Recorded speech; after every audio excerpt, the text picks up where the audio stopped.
우리가 읽었습니다. 시편 26편은 누가 지은 시일까요? 맞습니다. 다윗입니다. 어지간하면 시편 기자가 누구냐고 물으면 다윗 하면 거진 다 통할 것 같습니다. 이제 시편 중후반으로 넘어가면 거기에 이제 고라 자손도 나오고요. 또 아삽도 나오고 뭐 여러 이제 사람들이 나오지만 어지간하면 그냥 다윗이라고 이야기하면 거진 맞을 것 같습니다. 자, 우리가 시편 26편 1절로 12절까지 자 읽었는데 여러분 이 시편을 그냥 읽었을 거라고는 생각하지 않습니다. 왜냐하면 이 말씀을 읽어가면서 도대체 다윗이 무슨 마음으로 이 시편을 지었는지 한 번쯤 생각해 보았을 것이라고 생각이 되는데요. 저는 이 시편 말씀을 읽으면서 한편으로는 굉장히 도전도 받기도 했지만 한편으로는 굉장히 불편한 마음을 좀 갖게 되었습니다. 다윗이 의외로 이런 표현을 해도 될까 싶은 어떤 신학적인 오류 내지는 우리가 감히 이렇게 표현해도 되는 건가 하는 그런 의구심이 좀 들기 때문에 그래요. 여러분 한번 여러분 가지고 있는 성경하고 제가 개역 개정이 아닌 이제 새 번역 성경으로 이 본문 말씀을 읽어드릴 텐데 한번 비교해가면서 잘 읽어보세요. 그러면 여러분 마음 가운데도 뭔가가 좀 캥기고 좀 불편한 마음이 좀 생길 거라는 그런 생각이 듭니다. 제가 한번 읽어볼게요. 주님, 나를 변호해 주십시오. 나는 올바르게 살아왔습니다. 주님만을 의지하고 흔들리지 않았습니다. 주님 나를 샅샅이 살펴보시고 시험하여 보십시오. 나의 속 깊은 곳과 마음을 달구어 보십시오. 나는 주님의 한결같은 사랑을 늘 바라보면서 주님의 진리를 따라서 살았습니다. 나는 헛된 것을 좋아하는 자들과 한자리에 앉지 않고 음흉한 자들과도 어울리지 않았습니다. 나는 악인들의 모임에서 그들과 어울리기를 싫어하고 한자리에 있지도 않았습니다. 주님, 내가 손을 씻어 내 부죄함을 드러내며 주님의 제단을 두루 돌면서 감사의 노래를 소리 높여 부르며 주님께서 나에게 해주신 놀라운 일들을 모두 다 전하겠습니다. 주님, 주님께서 계시는 집을 내가 사랑합니다. 주님의 영광이 머무르는 그곳을 내가 사랑합니다. 나의 이 목숨을 죄인의 목숨과 거두지 말아 주십시오. 나의 이 생명을 살인자들의 생명과 함께 거두지 말아 주십시오. 그들의 왼손은 음란한 우상을 들고 있고 그들의 오른손은 뇌물로 가득 차 있습니다. 그러나 나는 깨끗하게 살려고 하오니 이 몸을 구하여 주시고 은혜를 베풀어 주십시오. 마지막 한 번 더. 주님, 내가 선 자리가 든든하오니 예배하는 모임에서 주님을 찬양하렵니다. 좀 여러분 어떻습니까? 좀 감이 안 잡히실 것 같아요. 제가 지금 무슨 말을 하려는지 여러분들은 좀 생각이 어디에 이제 집중해서 이 말씀을 보아야 되는지 조금 여러분들은 좀 감을 못 잡으실 것 같은데 여러분이 가지고 있는 개역 성경과 그 다음에 제가 주목해서 보았던 이 세 번역 성경에서 비교해 가면서 본다면 여러분이 제가 무슨 말을 지금 하려고 하는지 좀 이해하실 것 같습니다. 자, 우선 1절 말씀을 보면 어떻게 표현되어 있냐면 내가 나의 완전함에 행하여 싸움에 이렇게 다윗은 노래를 하는데요. 근데 새 번역 성경은 이렇게 어떻게 번역을 했냐면 주님, 나는 올바르게 살아왔습니다. 이렇게 다윗이 찬양을 한다는 거예요. 자, 그 다음에 또 2절 말씀을 보실까요? 여호와여 나를 살피시고 시험하사 내 뜻과 내 양심을 단련하소서. 그렇게 여러분 가지고 있는 개역 성경에 이렇게 표현되어 있는데 새 번역 성경에는 주님 나를 샅샅이 살펴보시고 시험하여 보십시오. 나의 속 깊은 곳과 마음을 달구어 보십시오. 이렇게 표현하고 있단 말이에요. 3절입니다. 3절 하반절에 보니까 내가 주의 진리 중에 행하여 라고 이렇게 표현되어 있는데 자, 이것을 새 번역 성경에서는 주님의 진리를 따라서 살았습니다. 그렇게 번역을 해놓았고요. 자, 그 다음에 6절 상반절 여호와여 내가 무죄함으로 주님 내가 손을 씻을 내 무죄함을 드러내며 그렇게 표현하고 있어요. 그리고 마지막 12절입니다. 내 발이 평탄한데 섰사오니 주님, 내가 선자리가 든든하오니 그렇게 노래하고 있다는 거예요. 제가 지금 무슨 말을 하려고 하는지 여러분 좀 감을 잡으셨으면 좋겠습니다. 여러분, 다윗이 지금 노래하는 건 뭐냐면 내가 지금 올바로 살았다는 거예요. 나는 지금 죄가 없다는 거예요. 나는 지금 내 마음속 깊은 곳을 주님께서 아시오니 나의 이 온전함을 주님께서는 아실 것입니다 라고 그렇게 찬양을 한단 말입니다. 여러분, 하나님 앞에서 과연 누가 이렇게 나는 올바르게 살았습니다, 나는 무죄한 사람입니다, 나는 지금까지 잘 살아왔습니다, 나는 지금 죄와 무관한 사람입니다 라고 그렇게 노래하고 이야기할 사람이 누가 있을까 하는 것입니다. 다윗이 지금 그런데 놀랍게도 하나님께 이러한 고백을 하고 있습니다. 쉽게 말하면 이렇게 보시면 될 것 같아요. 여러분들이 이제 주일 예배 때에 대표 기도를 하잖아요. 그러면 대표 기도자가 올라와서 기도하실 때 이렇게 기도할 거예요. 하나님, 지난 한 주간 동안 주님의 말씀대로 살지 못했음을 회개합니다. 사랑하지도 못했고요, 정직하지도 못했고요, 하나님을 온전히 기쁘게 해드리지도 못했고요, 주님의 말씀대로 살아서 순종하지 못했습니다. 주님, 우리 죄가 너무 큽니다. 주님, 우리 죄를 용서해 주시고 예수님의 보혈로 십자가의 은혜로 우리를 정결케 해주십시오 라고 기도한단 말이에요. 여러분, 이 기도는 얼마나 우리에게 은혜가 되는지 몰라요. 그 기도를 들으면서 많은 회중들이 저 기도자는 참 겸손하다, 저 기도자는 참 기도 잘한다, 그러면서 우리의 마음이 흡족하고 하나님 앞에 은혜와 자비를 그 구하는 기도에 아멘 하면서 여러분들은 모두가 다 공감할 수 있을 것입니다. 그런데요, 어떤 기도자가 이렇게 기도한단 말이에요. 하나님, 저 지난 주간에 잘 살았습니다. 죄짓지 않고 올바르게 사는 것 주님 아시죠? 나를 샅샅이 살펴보시고 한번 시험해 보세요. 내가 죄에 넘어진 적이 있나? 자, 여러분, 이런 기도를 하는 대표 기도자의 기도를 듣게 된다면 여러분들은 어떻겠습니까? 마음이 불편할까요? 아니면 저렇게 감히 하나님 앞에서 어떻게 올바르게 살고 죄짓지 않고 살고 또 속마음 깊은 곳을 주님 들여다보게 해달라고 당당히 얘기하면서 그렇게 자신 있게 말할 수 있느냐는 거예요. 다윗은 지금은요, 이 시편에서 우리의 마음을 매우 불편하게 만들고 있습니다. 여러분, 우리의 마음이 이렇게 불편한 까닭이 있어요. 왜냐하면 성경에서 그러한 말씀을 지지해 주기 때문에 그렇습니다. 성경은 분명히 모든 사람이 다 죄인이라고 선포하고 계십니다. 여러분, 시편 14편 3절, 예전에 우리 시편 14편 우리가 저기 말씀의 은혜를 받을 때에 그 말씀 여러분 아마 기억하실 거예요. 이렇게 기록되어 있죠. 다 치우쳤으며 함께 더러운 자가 되고 선을 행하는 자가 없나니, 자, 얼마나 없을까요? 하나도 없도다. 다 치우쳤으며 함께 더러운 자가 되고 선을 행하는 자가 없으니 하나도 없도다. 여러분, 이 시편 14편은요 하나님께서 모든 인생들, 모든 사람들을 다 굽어 살피신 이후에 내리신 최종적인 결론이라고 할 수가 있겠습니다. 시편 14편을 시편 14편의 시인은 어떻게 고백을 하냐면, 하나님은 사람들을 내려다보면서 누가 지각 있는 자인지, 또 진리를 바르게 이해하고 있는지, 또 하나님을 찾는 자가 누구인지를 그렇게 살펴보셨습니다. 그러나 몇 명 있을까요? 하나도 없다는 거예요. 하나도 없다는 거예요. 모두가 다 부패해서 다 치우쳤고요, 다 더러운 자가 되었고요, 선을 행하는 자가 없나니 한 사람도 없습니다. 모든 인간이 불법을 행하는 자가 되어서 구원에 이르지 못하게 되었다라고 그렇게 진단을 내렸습니다. 여러분, 그런데요, 놀랍게도 이 시편 14편의 저자가 누구일까요? 다윗이에요. 다윗. 여러분, 시편 14편에서 다윗은 분명히 하나님 앞에서 올바로 산 자가 하나도 없다고 이야기했습니다.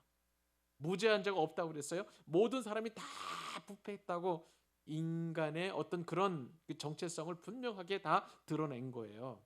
심지어는요, 사도 바울은 이 다윗의 이 시편 14편을 인용을 해서 우리가 다 인정하는, 누구나 다 고백하는 인간의 전적 부패라는 위대한 기독교 교리를 만들어 냈습니다.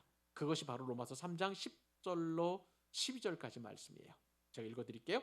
기록된 바 의인은 없나니, 자, 몇 명도 없다? 하나도 없으며 깨닫는 자도 없고 하나님을 찾는 자도 없고 다 치우쳐 함께 무익하게 되고 선을 행하는 자가 없나니 하나도 없도다. 이것이 성경에서 말하는 인간의 실체예요. 성경은 이렇게 하나님 앞에서 의롭게 살았다고, 올바르게 살았다고, 죄짓지 않았다고 그렇게 말할 사람이 하나도 없다는 것을 분명하게 우리에게 말씀해 줍니다. 자, 그러면 여러분, 제가 그럼 시편 26편을 어떻게 설교해야 될까요? 다윗은 도대체 무슨 정신으로 이렇게 이야기했을까? 몹시 그렇게 고민이 되지 않겠습니까? 제가 바로 이 말씀을 묵상하면서 이 점에 대해서 어떻게 말씀을 전해야 될까? 그것이 바로 시편 26편의 핵심이라는 것을, 시편 26편에서 하나님께서 우리에게 들려주시고자 하시는 그 말씀의 메시지임을 우리는 기억할 필요가 있는 거예요. 여러분, 시편 26편을 얼핏 보기에는 다윗이 하나님 앞에서 의롭게 살았고 올바르게 살았고 죄를 짓지 않았다라고 그렇게 자신 있게 말하는 것처럼 읽혀집니다. 그런데 이 말씀을 자세히 묵상해 보면 이 말씀은 다윗의 간증이라는 사실을 우리가 알게 됩니다. 여러분, 우선 다윗의 우리 실존 한번 살펴보도록 하십시다. 여러분, 다윗 하면 가장 먼저 떠오르는 죄가 어떤 죄인가요? 우리아의 아내 바세바를 취한 사건 아니겠습니까? 여러분 잘 아시죠? 자, 여기에는 이 사건에는 엄청난 죄인데 10계명 가운데에 6, 7, 9, 10계명을 네 가지 계명을 어긴 거예요. 무슨 계명입니까? 살인하지 말라. 바세바의 남편 우리아를 살인한 살인 교사 죄가 그 계명을 어긴 게 들어갑니다. 또 간음하지 말라고 그랬는데 실제적으로 우리아의 아내 바세바를 간음했기 때문에 7계명을 어기게 된 거예요. 그 다음에 9계명, 내 이웃에 대하여 거짓 증거하지 말라라고 이야기했는데 거짓말을 했죠. 그리고 마지막에 10계명은 내 이웃의 집을 탐내지 말라고 그랬는데 남의 집에 아내를 탐했기 때문에 10계명까지도 어긴 엄청난 죄입니다. 근데 성경에 이 우리아의 아내 바세바를 취한 사건이 워낙 큰 범죄이기 때문에 성경에 다 다루고 있는데 성경에서 또 다윗의 죄가 한 가지 더 확연하게 드러나는 죄가 있습니다. 우리가 생각하기에는 우리아의 아내 바세바를 취하는 사건보다도 그 죄가 더 작을 거라고 여겨지기 때문에 소홀히 한 사건이 있어요. 여러분, 하나님에게는요 죄의 경중이 없습니다. 다 똑같은 죄예요. 왜냐하면 이 죄라는 것은 모든 뿌리가 다 하나님을 반역하거나 하나님을 거역하는 것이기 때문에 하나님 입장에서 보면은 우리아의 아내 바세바를 취한 사건이나 또 다른 다윗의 죄나 똑같이 보시는 죄입니다. 그 죄는 뭐냐면은요 인구 조사를 한 그런 죄입니다. 사무엘하 24장에 바로 이 사건이 등장하지요. 다윗 왕은 말년에 인구 조사를 지시하게 되었습니다. 이것이 하나님 앞에 큰 죄가 되었는데 본래 여러분 이 인구조사는요 죄가 아니었어요. 여러분 구약을 잘 아시게 된다면 민수기에 보면 하나님께서 모세를 통해서 2번에 걸쳐서 인구조사를 하도록 그렇게 말씀하셨습니다. 첫 번째 인구조사는 민수기 1장 2절 말씀이고 두 번째 인구조사는 민수기 26장 4절에 나옵니다. 이 두 번의 인구조사는 다 하나님께서 명령하신 것이기 때문에 이것은 죄가 되지 않아요. 첫 번째 인구조사는 이스라엘 백성들의 어떤 진입 배치 순서를 정하기 위해서 인구조사를 실시하게 되었고요. 두 번째 인구조사는 흐트러진 이스라엘 공동체를 재정비하고 그리고 정착지 마련을 위한 준비 단계로서의 인구조사였습니다. 모세는 그렇게 하나님께서 지시하신 이 인구조사의 명령에 순종해서 그렇게 인구조사를 이스라엘 백성들을 실시하게 되었던 것입니다. 그런데요 다윗의 인구조사는 좀 달랐어요. 다윗 왕의 말년에 이 인구 조사를 하게 되었는데, 자, 역대상 21장 1절에 보면 이 인구 조사를 어떻게 성경에 기록하고 있냐면, 사탄이 일어나 이스라엘을 대적하고 다윗을 충동하여 이스라엘을 계수하게 하니라.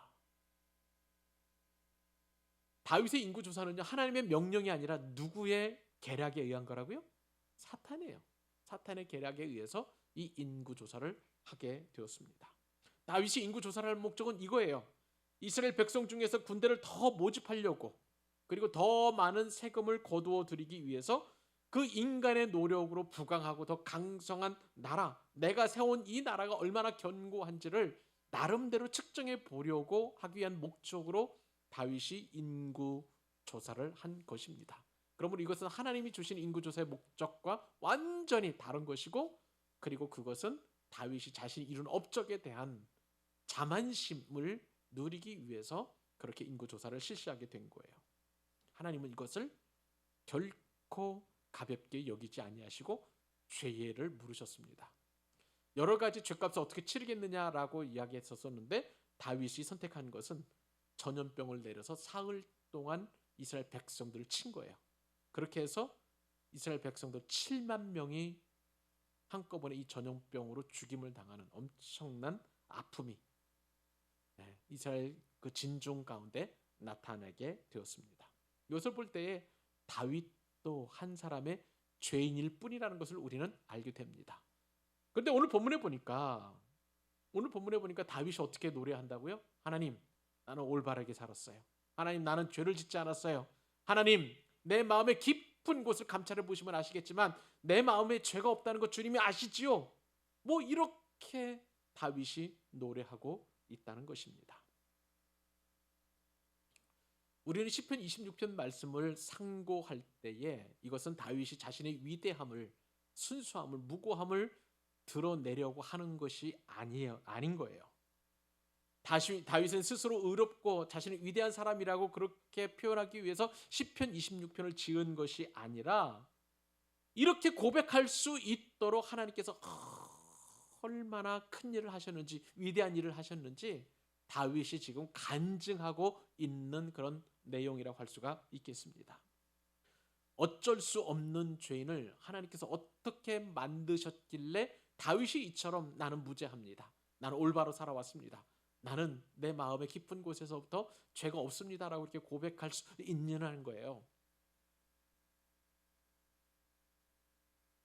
다윗은 지금 그 간증을 하고 있습니다. 1절 다시 한번 제가 읽어드리도록 하죠. 새번역 성경 한번 보실까요? 주님, 나를 변호해 주십시오. 나는 올바르게 살아왔습니다. 주님만을 의지하고 흔들리지 않았습니다. 그렇게 다윗은 간증하고 있습니다. 여러분, 이 말씀 잘 보세요. 다시 한번 보면 나는 올바르게 살아왔습니다 라고 고백한 다음에 그 이유가 뭐냐면 주님만을 어떻게 했다고요? 의지하고. 그렇기 때문에 내가 어떻게 했다고요? 흔들리지 않았습니다 라고 이야기합니다. 다윗은 지금 자신이 올바르게 살았다고 이야기하는 것인데, 왜냐하면 주님만을 의지했기 때문에, 주님께서 나와 함께 하셨기 때문에, 내가 주님과 동행했기 때문에, 내가 늘 주님의 품에 거했기 때문에 나는 올바르게 살아왔습니다, 완전하게 살아왔습니다 라고 그렇게 고백하고 있는 것입니다. 여기서 완전함이라는 단어를 한번 우리 살펴보고 우리가 말씀을 마무리하려고 합니다. 오늘은 이 완전함, 1절에 보면 여러분, 내가 나의 완전함에 행하였사오니, 이렇게 이제 다윗이 노래하잖아요. 이 완전함이라는 단어를 여러분 좀 뭐라고 할까요? 좀 주목해서 좀 볼 수 있기를 바랍니다. 이 완전함이라는 단어, 히브리 말로 이제 탐이라는 명사형 단어인데요. 이 단어는 시편에 7번 정도 등장을 하고 잠언에 7번 정도 등장을 하고, 그리고 구약에 24번, 총 24번에 걸쳐서 등장하는 조금 매우 중요한 그런 명사라고 좀 할 수가 있겠습니다. 자, 이 명사는 특별히 가장 먼저 등장하는 게 창세기 20장 5절 말씀이에요. 자, 여기에 보면 어떤 사건이 나오냐면, 아브라함이 그랄 땅에 와서 정착했었을 때에 자신의 아내 누구입니까? 사라를 자신의 아내가 아닌 누이라고 거짓말을 해가지고 그 아비멜렉 왕이 아브라함의 아내를 취하게 하려고 하는 그런 사건이 일어나게 돼요. 그때 어떻게 이야기했냐면 아브라함도 아내를 누이라고 속였고요. 또 사라 역시도 아브라함을 오라비라고 그렇게 이야기를 했었습니다. 자, 그런 상황에서 아비멜렉이 그 사라를 취하려고 할 때 하나님께서 꿈에 나타나시잖아요. 그러면서 이제 죽을 것에 대한 경고를 하죠. 그때에 아비멜렉 깜짝 놀라가지고 어떻게 이야기를 하냐면, 하나님, 나는 온전한 마음으로 아브라함도 그렇게 얘기를 했고요. 사라도 그렇게 얘기를 했기 때문에 나는 완전한 마음으로 그렇게 알고 있었습니다라고 그렇게 얘기할 때, 항변할 때 바로 이 탐이라는 단어가 나오는 거예요. 여기서 완전한 마음, 완전하다고 할 때 그 마음이고요. 세번역 성경에는 깨끗한 마음이다. 다른 사심이 없었다는 거예요. 사욕이 없었다는 거예요. 그렇게 얘기했기 때문에 나는 그렇게 알아들었습니다라고 하나님 앞에 항변할 때 나오는 단어, 그 단어가 바로 이 완전한입니다. 또 다른 성경에서 보면 흠없이 살만한 마음, 그리고 또 성실한 거, 바른 길로 행하는 것, 이런 모든 것들이 다 이 탐이라는 단어를 쓰고 있습니다. 그 다음에 이 탐이라는 단어가 결정적으로 중요하게 등장하는 그 본문은 어디냐면, 창세기에서 야곱을 설명할 때 조용한 사람이라고 그렇게 설명합니다. 무슨 얘기냐면, 여러분 이삭에게는 두 아들이 있었었죠? 맞습니까? 에서와 야곱. 그때 이 쌍둥이들을 소개할 때 어떻게 소개합니까? 창세기 25장 27절에 보니까 그 아이들이 장성함에 에서는 익숙한 사냥꾼이었으므로 들 사람이 되고, 자, 그 다음에 야곱은 조용한 사람이었으므로 장막에 거주하니라. 여기서 이 조용한 사람이라는 것이 바로 이 탐이라는 단어를 쓰는 것입니다. 영적으로 성숙한 사람, 그리고 온전한 사람이라는 뜻을 가지고 있는 거예요. 온전한 사람이, 여러분 생각하면 가장 먼저 들어오는 사람이 누구예요? 욥이라는 사람 여러분 잘 아시죠? 욥기서 1장 1절에 보니까 우스 땅 욥이라 불리는 사람이 있었는데 그 사람은 온전하고 정직하여 하나님을 경외하며 악에서 떠난 자니라. 쉽게 말하면은요, 오늘 본문에 나오는 내가 나의 완전함에 행하였사오매, 이것을요 영어 성경에서는 인테그리티라고 이렇게 표현합니다. 온전함이라는 뜻을 가지고 있어요. 다윗이 이렇게 온전하게 행할 수 있었던 까닭은, 완전하게 행할 수 있었던 까닭은 주님께서 자신에게 이처럼 여호와를 의지했었을 때에 자신을 온전하게 해주셨다는 것, 일종의 간증입니다. 그 말씀이 7절 말씀에 있어요. 감사의 노래를 소리 높여 부르며, 자, 그 뒤에 보면 주님께서 나에게 해주신 놀라운 일들을 모두 다 전하겠습니다. 주님께서 나에게 해주신 일들이, 이거리 바로 하나님께서 다윗을 온전하게 하셨으니 나는 올바르게 살아왔습니다. 나는 죄짓지 않았습니다. 라고 이렇게 당당하게 이야기할 수 있었다는 것입니다. 사랑하는 여러분, 저와 여러분은 모두가 다 죄에 찌든 장아찌입니다. 그만큼 찌들어 사는, 죄로 찌들어 사는 그런 인간들이라고 할 수 있겠죠.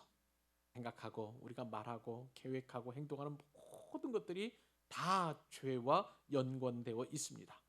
그런 우리지만 성경은 놀랍게도 우리가 죄인이 아니라고, 죄짓지 않았다라고 그렇게 말씀해 주고 계십니다. 여러분, 우리는 그동안 죄짓지 않으려고 얼마나 무던히 노력했는지 몰라요.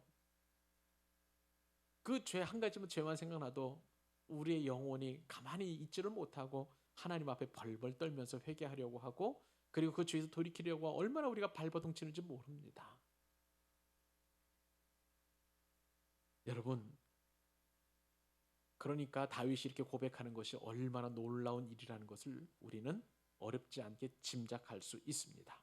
우리가 죄 안 짓고 살았고 하나님 앞에서 올바르게 살아왔다라고 당당하게 고백할 수 있는 것은, 이것은 기적이죠. 기적인 것입니다. 내 힘과 내 노력이 하나님의 역사이기 때문에 다윗은 이렇게 죄짓지 않고 살아왔다라고 당당하게 이야기하고 있는 것입니다.